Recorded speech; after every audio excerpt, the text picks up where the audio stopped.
first of all, I just have to ask Richard, producer of the show, 40 years later, how does all this feel to you? Amazing, I think is a short answer. Never for one moment did I believe that there would be interest in the series 40 years later.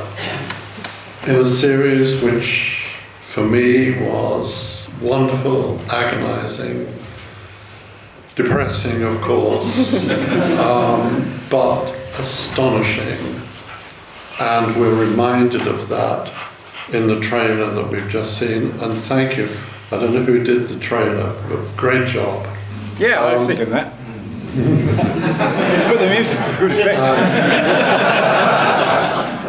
And I found, again, looking at it for this distance, when you consider how long ago that was, I mean, the effects that we could or couldn't do in those days, especially on video.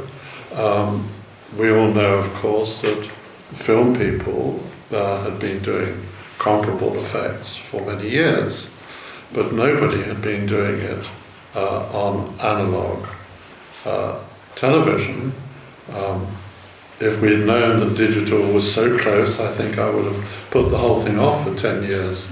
It would have been so much easier. But there we were, that was the time.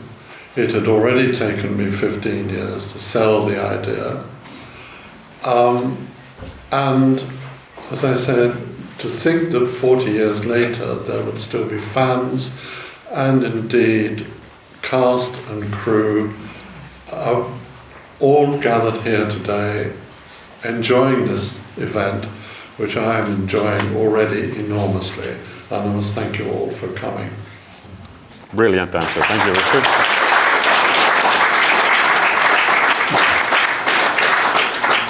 Right, Sharon. What I know is that you were Phoebe's costume designer assistant. Is that correct? That's right. Yes, correct. So what exactly did you do? Well, first of all, it's really emotional seeing Phoebe actually on that screen because I haven't seen her for 10 years and she is a really remarkable person. When I was a costume assistant, we all worked on this third floor at the BBC Television Centre, and I basically just got allocated to Phoebe just randomly, you know, because you just, BBC had so many programmes at that time. As an assistant, you just got attached to a costume designer, and I totally lucked out because she was like so fantastic to work for, like really creative. She's a painter and an artist as well as a costume designer. And so, you know, creatively, for me, it was like a total joy, actually. And, you know, coming here and sort of seeing the trailer on the screen is fantastic because that's all her amazing work. I mean, I just did the first series, and that was brilliant. I would have loved to have done more, but then I was allocated to somebody else, so I ended up, you know, on another television series. But the kind of the creativity and the kind of the collaboration that she kind of ensued in the whole team of people that were working was just fantastic, actually. Basically, what happened was, you know, Phoebe would have meetings with other production people, like the makeup department, the set design department, the visual effects department, and then she went off and did these amazing drawings, which you'll see in the book. Her drawings are beautiful, and she then kind of had a vision for what all the villages would be like, the villagers, the townspeople, the communities. So every different area of the country, or wherever we filmed, because most of it was filmed outside, was kind of had a different look, basically. So she was really keen that the villagers looked almost like you know, like parochial, kind of like they might have made stuff themselves, they might have embroidered stuff themselves, they wore flower garlands in their hair. And then on the quayside, which actually I've bought some photographs, I bought some Polaroids of all the sailors and all the people who were extras on the quayside. We had a completely different look for them.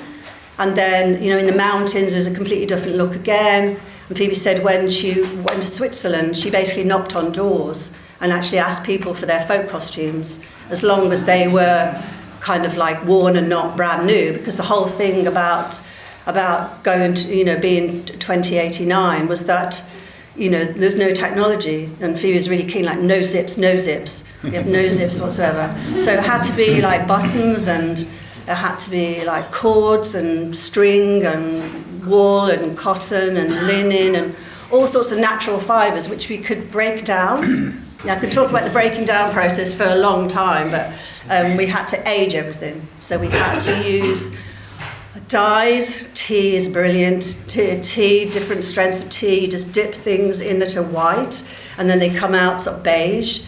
And then things like turmeric, blackberries, all sorts of amazing things you can use for dyeing. So we had vats of dye going on in the basement of the BBC, you know, where all the costumes were kind of coming together. And then red wine,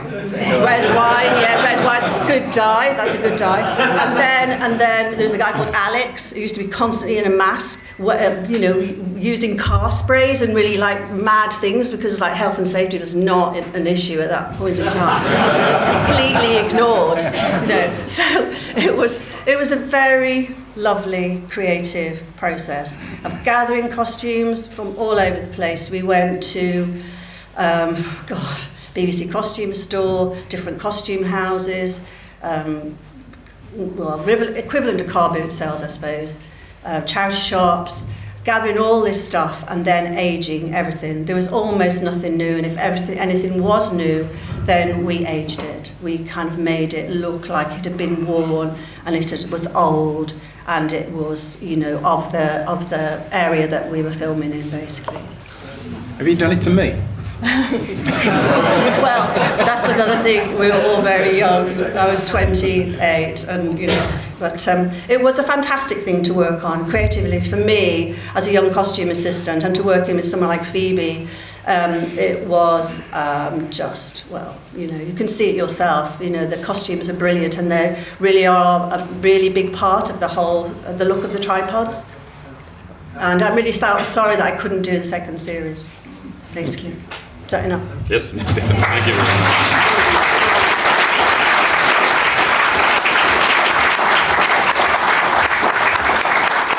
Okay, I'll do a quick question for Stephen here next to me. You worked on, yeah, you can, well, yeah, that's fine. You worked on some big shows like Doctor Who and Blake 7 and TRIPODS, and Yeah. how would you compare Tripods to all of those other shows? In like, how was it an enjoyment for you to do those? It's marvellous fun, and it was a big challenge, of course.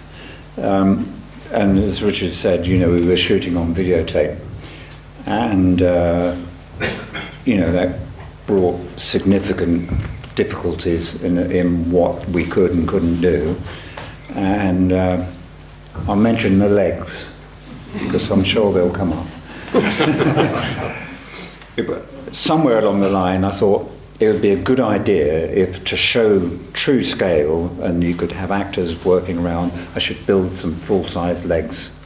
And they turned out, I think, about 15 or 16 feet high, and they had to be operated from a crane, and we had to take them on location everywhere, and they had their ups and downs, I think we could say.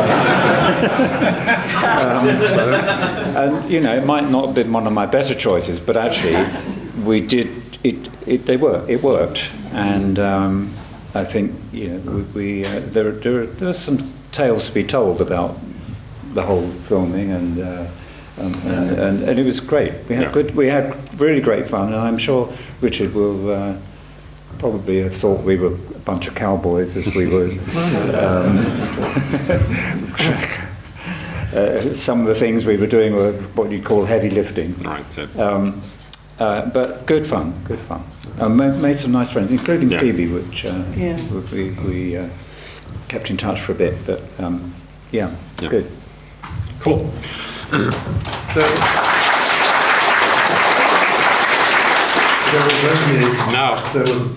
Yes, absolutely. There was only one seriously bad moment. Steve will remember. I have a habit of laughing, I'm sorry to say. No, we can laugh about it now. In the trailer you saw there a tripod arriving in a place called Friday Street, which has a small lake, and the leg came up and pressed the foot, came down onto the water, and eventually it did go down, and obviously stood at the bottom of the pond. That shot took all day, because every time we put the leg down, the foot was trimmed with foam. Foam to begin with. Foam. Yeah. And the foot just went whoop, like that. So we then had to get the crane to lift it back up again, straighten out the leg, have another go, whoop, and it took the entire day to retrim the foot so that it would actually sink into the pond. The joys of production. Can I say something Yes. about that? Go ahead. In terms of giving Richard confidence, this was our first shot where we were required to do That's something. true. It was shot one. And as you say, the trim around the bottom of the foot of the tripods was made in foam, and the reason for that is that when you were standing on uneven ground, you want it to look as if it's got weight, and it would take the contours of the ground. And I can't quite remember if this is true or not, but I don't think we expected to do it to splosh into the water until the day before or something. No, like very that. likely. And when it came to do it, it's a big thing, and it flew overhead and it hit the water, and as you say, it just sort of skidded off the top of the surface. And so we had to go back overnight and remake the foot with a fiberglass base instead, and make it hollow so that water would find its escape. And it was magnificent because we managed to get it together in a very short space of time. This is a big deal, and I would give credit to the crew who worked so hard to do it and make it happen. Getting cranes into Friday Street, which is a tiny little village, not an easy thing. No. But, So it took 2 days to shoot, actually. I think the first go at it was the last shot of the day before, and that clearly wasn't going to work, and so we had to go back the next day. So it did take a long time. But it's the movies. All right, I'm going to go over to Ken now for a question. We all love the music, obviously, right?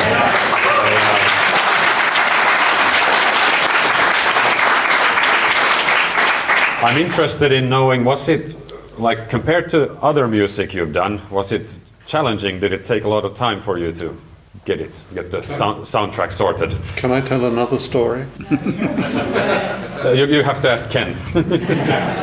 About me? It's about you, of course it's about you. I first read the books in, I think, 1970, and fell in love with them. And round about that time, there was a commercial on television for BMW cars. It was very strange. These cars it was like a graveyard. These cars were buried nose down into the ground. And so they were, headstones. It was really odd. And the music, I thought, was extraordinary. And I said to my wife at the time, if I ever make the tripods, that's the music I want. 15 years later, as we were moving towards, getting into production, I thought, I've got to find the guy that wrote the music for the BMW commercial.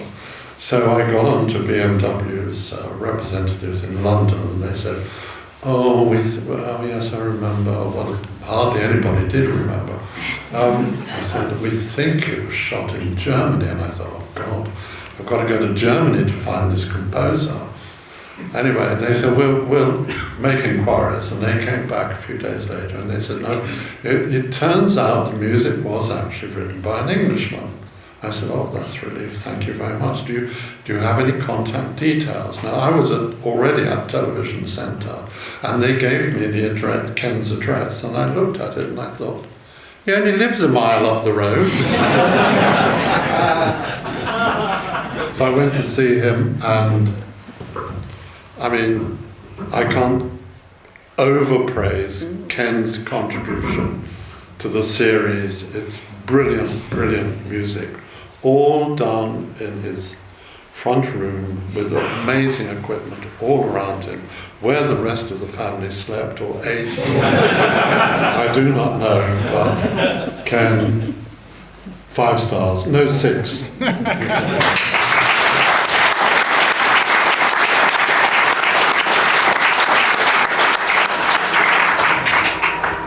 There it is. There you go.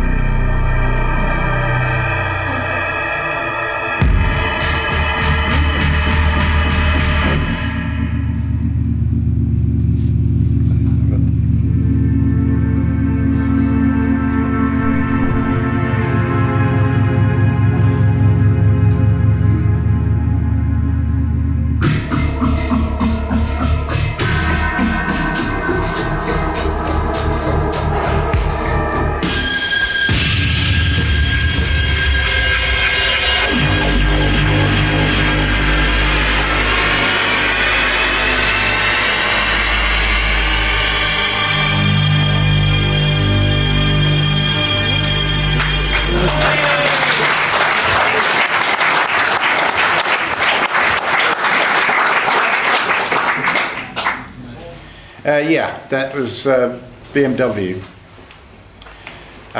The sounds that I used on that were generated by an electronic machine, which was just being developed from some guys in America, and it was totally digital.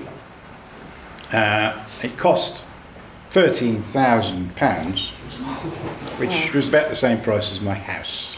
I went over to America to get it, brought it back, plugged it in, and it didn't work. So I had to send it back to America, and it came back and it worked. And I tried to get to grips with it. It took a long time. It's not like normal synthesizers. The technique for using it, well, for start with, it was bit this long, and it had about 100 buttons on it, red buttons, and it was pretty intimidating. But I managed to figure it all out, and it's got that wonderful raunchy noise, that growl that I used on the BMW, and it's to effect. And Richard obviously noticed it. And I went on, well actually that was after I gave up writing for jingles, for TV jingles, with Jeff Wayne, and I did the Jeff Wayne's War of the Worlds stuff, you know, that's all me. The other sounds that I use were generated by a CS80 synthesizer, which was a big thing. I used to carry it around. We were doing sessions in the car. My car broke one time, and I put all the stuff in this hire car. Went to do the session, and I was a bit late getting there, and I left the car where it was, and with all my stuff was in the studio. Okay, and I came out of the studio after finishing the gig, and the car wasn't there. It had been towed away. And it was in Hyde Park car park. You know, the car park in Hyde Park is huge. And I went to the guy, I said, I've lost my car. What's the registration number? I don't know. So I had to walk the whole length of this thing. It's about a mile long. It's underneath Hyde Park. I finally found it and got it all there and went back home again. But that was a mission. Such a lot of stuff I had. I had a van to carry it all around in the end. Some of the stuff that I used on tripods was derived from my string machine, which I invented. When a keyboard players before synthesizers, and this was about the same time as Moog, well, like organs, if you press a key, you get and put a vibrato on it, which is that's straight, that's vibrato. All the keys on the organ would do the same. And it sounds like an organ. But my head thought, well, why not have a note that does more than one with the vibrato independent, so that you've got 3 signals with the vibrato not in phase, well, out of phase, so it does like that, to make it sound like what violins do. They don't all vibrato in the same time, do they? They're all different, and it gives this a chorus effect, which makes it sound huge. I tweaked this CS81 thing so that it played 16 generators, all with different vibrato on one note. And that sounded like the Halle Orchestra. Okay? But it was only monophonic. That means I can only play one note at a time. I had the synclavier next to it. Okay, so I could put the chords on the synclavier and the tune on my CS80. And it gives it that enormous sound. The horns and the strings were just 2 synthesizers. There was a few more outboard things, like the recorder that I was using was a 16-track Tascam half-inch machine with a box that synchronizes the DAT with the tape recorder and the video, so I could see the film and I could play the tape to it. So I had a workout from the cues what the tempo has to be, so that I could start on one cut and then make a note on a particular part of, like the foot coming down, for instance. That has to be musically sound, so that it goes into the front of every bar. So to do that, I programmed a little tiny Amstrad computer to type all the timings in, so that I could get the click at the right speed for it to happen, and I wrote all the music out so that it would take me right around it. And then I played the tracks over and over again, like multi-tracked it to get the sounds. It took a long time. So it was a bit tricky. I would regularly be up till 4 o'clock in the morning trying to fix it all. Well done. All right, can we give Ken a hand, please?